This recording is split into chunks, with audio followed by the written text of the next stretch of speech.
할렐루야. 오늘도 새날을 주신 하나님을 찬양합니다. 오늘도 이 아침 하나님의 말씀을 함께 나누는 이 시간, 성령님께서 말씀이 깨달아지고 이해되고 믿어지고 순종하고자 하는 뜨거운 열망을 허락해 주시기를 주님의 이름으로 축복합니다. 이 시간 우리에게 주시는 하나님 말씀은 여호수아 9장 말씀인데요, 1절로 6절까지만 봉독해 드리겠습니다. 하나님의 말씀을 경청하시기 바랍니다. 이 일 후에 요단 서쪽 산지와 평지와 레바논 앞 대해 연안에 있는 헷사람과 아모리 사람과 가나안 사람과 브리스 사람과 히위 사람과 여부수 사람의 모든 왕들이 이 일을 듣고 모여서 일심으로 여호수아와 이스라엘에 맞서서 싸우려 하더라. 기브온 주민들이 여호수아가 여리고와 아이에 행한 일을 듣고 꾀를 대어 사신의 모양을 꾸미되 헤어진 전대와 헤어지고 찢어져서 기운 가죽 포도주 부대를 나귀에 싣고 그 발에는 낡아서 기운 신을 신고 낡은 옷을 입고 다 마르고 곰팡이가 난 떡을 준비하고 그들이 길갈 진영으로 가서 여호수아에게 이르러 그와 이스라엘 사람들에게 이르되 우리는 먼 나라에서 왔나이다. 이제 우리와 조약을 맺읍시다 하니 아멘. 오늘도 이 말씀을 통해 우리에게 주시는 하나님의 음성을 듣게 되기를 바랍니다. 아이성 전투에서 실패한 이후에 아간의 범죄를 찾아내고 백성들이 회개하면서 다시금 마음을 새롭게 하였을 때 하나님께서 다시금 싸울 수 있는 용기와 격려와 힘을 더해 주셨고 전쟁의 전략까지 알려주셔서 결국 두 번째 아이성을 점령할 때는 결국 성공하게 됩니다. 어제는 이제 말씀을 다 못 나누었습니다만 이제 아이성을 정복한 이후에 8장 후반부에 보시면 이스라엘 백성들이 에발산에 올라가서 제단을 쌓고 율법에 기록된 저주를 선포했고요.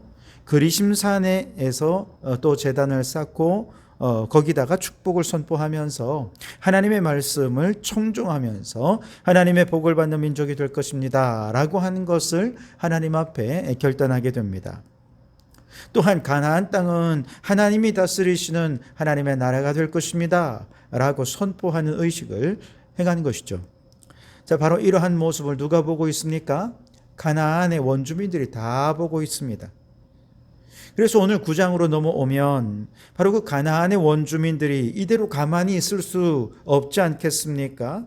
이스라엘의 승리와 하나님 나라 선포를 바라보면서 어떤 반응을 보였는가 하는 걸 보여주는데요.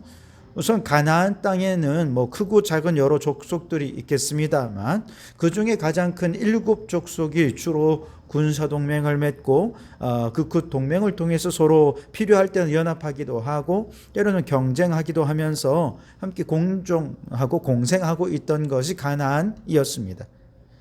그리고 이제 1절에 보면 바로 그 7족속이 어디냐? 헷 족속, 아모리 족속, 가나안 족속, 브리스 족속, 히위 족속, 여부수 족속까지 6개 족속이 기록이 되어 있고요. 여기에 기록이 되어 있지 않은데 기르가스 족속까지 포함해서 7족속입니다. 이들은 이스라엘이 요단강을 건넜고 여리고와 아이성을 점령했다는 소식을 듣고 그들이 액션을 취하기 시작하는데요.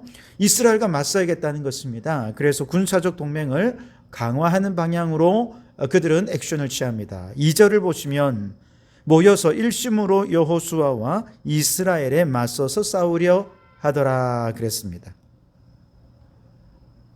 자, 이들이 이렇게 이스라엘과 맞서 싸우기 위해 동맹 관계를 더 강화하는 그 과정에서 히위 족속에 속해 있는 기브온 주민들은 전혀 다른 선택을 하게 되는데요. 바로 저들의 군사동맹 대열에서 이탈해서 이스라엘과 화친 조약을 맺기로 한 것입니다. 아마도 기브온 주민들은 이스라엘의 애굽을 탈출한 이후 가장 가까이 있는 요단 동편의 바산 왕 헤스본 왕을 무찌르고 여리고 성과 아이성을 점령하는 모든 과정들을 보면서 생각했던 거예요. 저들은 우리가 상대할 수 있는 세력이 아니구나 라고 판단을 한 것입니다. 그리고 오직 이스라엘과 화친을 맺는 것만이 우리가 사는 길이다라고 생각을 했던 것 같아요. 그래서 이스라엘과 어떻게 하면 화친을 맺을 수 있을까 궁리에 궁리를 거듭하다가 결국 택한 방법이 바로 자신들이 가나안 땅 여기에 원주민이란 사실을 숨기고 아주 먼 지방에서 온 사람들인 것처럼 속여 화친을 정하기로 한 것이었습니다. 그래서 4절에 보면 그들은 아주 멀리서 온 사신단인 것처럼 꾸미는데 아주 누가 봐도 그럴듯하게 디테일하게 꾸민 내용을 이렇게 기록하고 있습니다. 헤어진 전대를 가졌고 헤어지고 찢어져서 기운 가죽 포도주 부대를 나귀에 싣고 옵니다. 뿐만 아니라 그들이 신고 있는 신발도 낡아서 기운 신을 신고 있고 입은 옷도 낡은 옷을 입고 있습니다. 그들의 음식도 다 마르고 곰팡이가 난 떡을 가지고 온 것이죠. 이렇게 아주 세밀하고 디테일하게 준비해서 이제 아주 멀리서 와서 너무너무 지친 모습으로 그들과 화친을 청하러 왔노라고 여호수아를 찾아간 것이죠. 6절을 보시면 그들이 길갈 진영으로 가서 여호수아에게 이르러 그와 이스라엘 사람들에게 이르되 우리는 먼 나라에서 왔나이다. 이제 우리와 조약을 맺읍시다 하니 그랬어요. 아니 낯선 사람들이 멀리서 왔다고 하면서 조약을 맺자고 하는데 여호수아는 그들에 대한 정보가 하나도 없지 않겠습니까? 도대체 당신들 정체가 누구냐 물으니 그들은 우리는 먼 나라에서 왔고 이스라엘에 대한 소문을 들었는데 이스라엘을 우리가 감당할 수 없을 것 같아 우리는 화친을 맺기 위해 왔다는 것입니다. 그러면서 우리나라 사람들이 우리를 보낼 때 화친을 맺으며 꼭 이렇게 얘기하라 했다면서 하는 얘기가 11절입니다. 우리는 당신들의 종들이니 이제 우리와 조약을 맺읍시다 하라 하였나이다 그랬어요. 온 백성들이 한 마음으로 이스라엘의 종이 되기를 자처하면서 화친을 청했다는 것이죠. 동등한 화친을 청한 것이 아니라 그들이 스스로 종이 되기를 자처하고서라도 이렇게 하지 않으면 그들은 죽을 것 같다라고 생각했다는 것입니다. 사실 굉장히 굴욕적이지요. 싸워보지도 않고 살기 위해 종으로 고개를 숙이고 들어가니까 솔직히 좀 굴욕적이긴 하지요. 왜냐하면 또한 가만히 있으면 사실 가나안인 다른 족속들과 연합해서 이스라엘과 대적을 해볼 수 있지 않겠습니까? 그러면 혹시 압니까? 전쟁에서 승리해서 이스라엘이 가나안을 떠나가고 기브온 주민들이 다시 평화를 회복할 수 있는 기회도 있지 않겠습니까? 그런데 기브온 주민들은 생각보다 상황을 굉장히 심각하게 판단을 한 것입니다.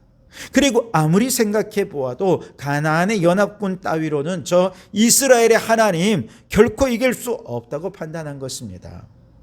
그래서 거짓으로 꾸며서라도 살 길을 찾기 위해 여호수아를 찾아온 것이죠.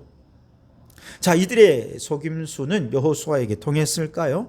14절 15절에 보니 무리가 그들의 양식을 취하고는 어떻게 할지를 여호와께 묻지 아니하고 여호수아가 곧 그들과 화친하여 그들을 살리리라는 조약을 맺고 회중 족장들이 그들에게 맹세하였더라 그랬습니다.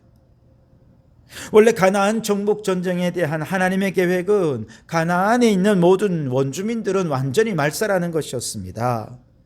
그것을 알면서도 여호수아는 가나안 족속이 아니다라고 생각했기 때문에 이 기브온 주민들에 대해서는 하나님께 묻지도 않고 덜컥 화친 조약을 체결해 버리고 만 것이죠.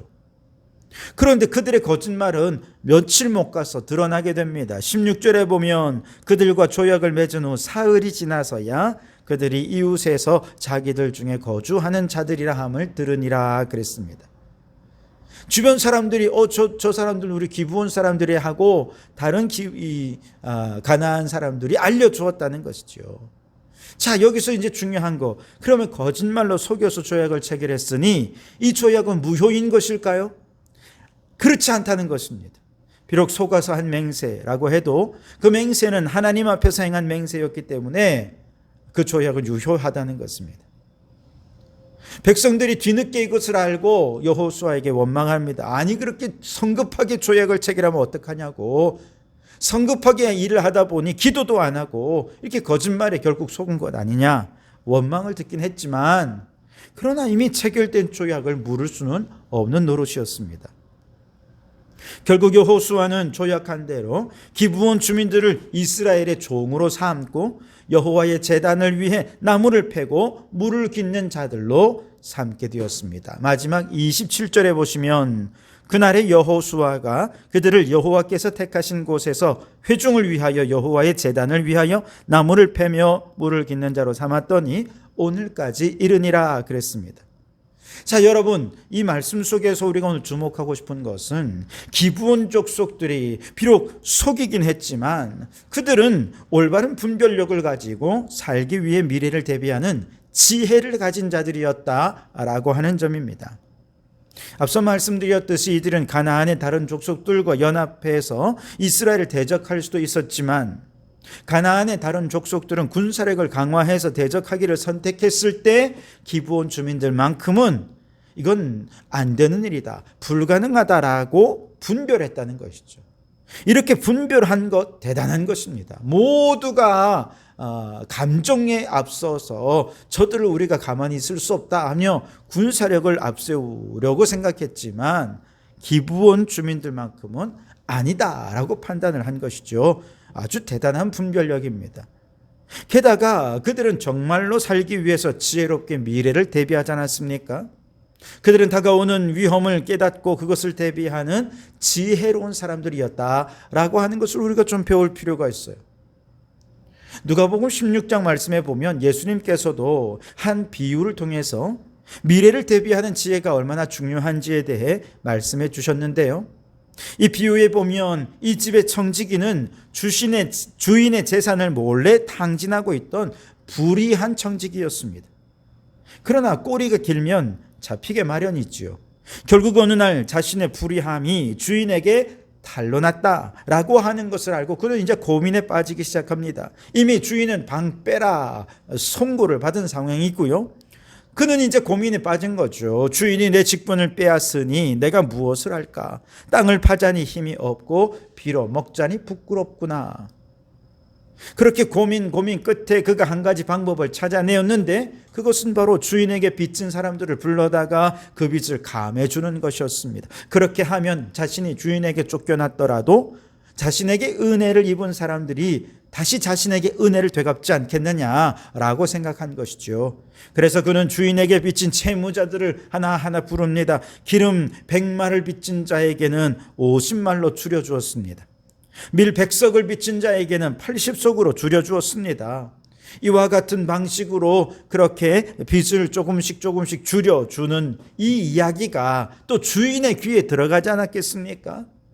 그러면 주인은 어떻게 생각할까요? 화를 내야죠. 자신의 재산을 마지막까지 이렇게 탕진하는 종, 아주 악한 종이라고 화를 내는 것이 마땅하겠습니다만, 그런데 놀랍게도 이 비유 속에서 주인은 청지기를 향해 옳게 일을 하였다라고 칭찬했다는 것이죠. 무슨 뜻입니까?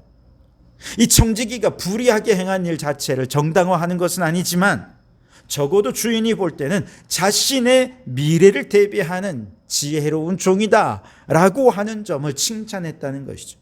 쫓겨난 이후 자신의 미래를 대비하기 위해 자신의 위치에서 할 수 있는 것을 적극적으로 실천했다라는 점을 높이 산 것이죠.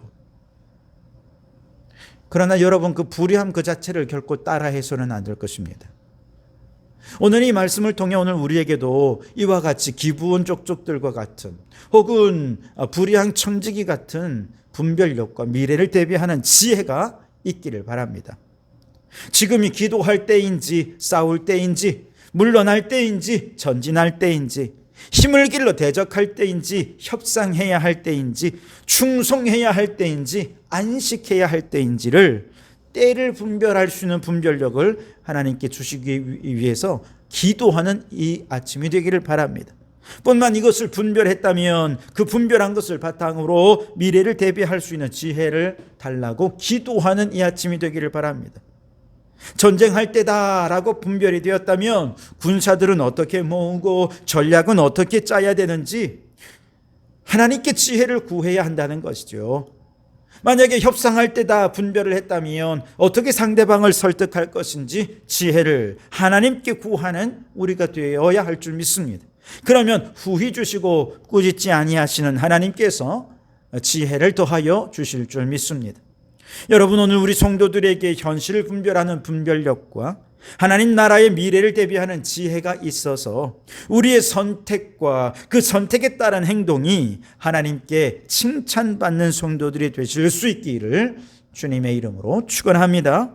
기도하겠습니다. 주님, 기브온 주민들이 분별력을 가지고 미래를 지혜롭게 대비하여 이스라엘과 평화 조약을 맺었던 것처럼 우리도 감정적으로 현실을 대처하지 않고 매 순간 하나님께 묻고 기도하며 지혜를 구하여 하나님의 뜻대로 잘 분별하고 지혜롭게 현실을 대처해가는 저희들이 되게 해 주시옵소서. 예수님 이름으로 기도하옵나이다. 아멘.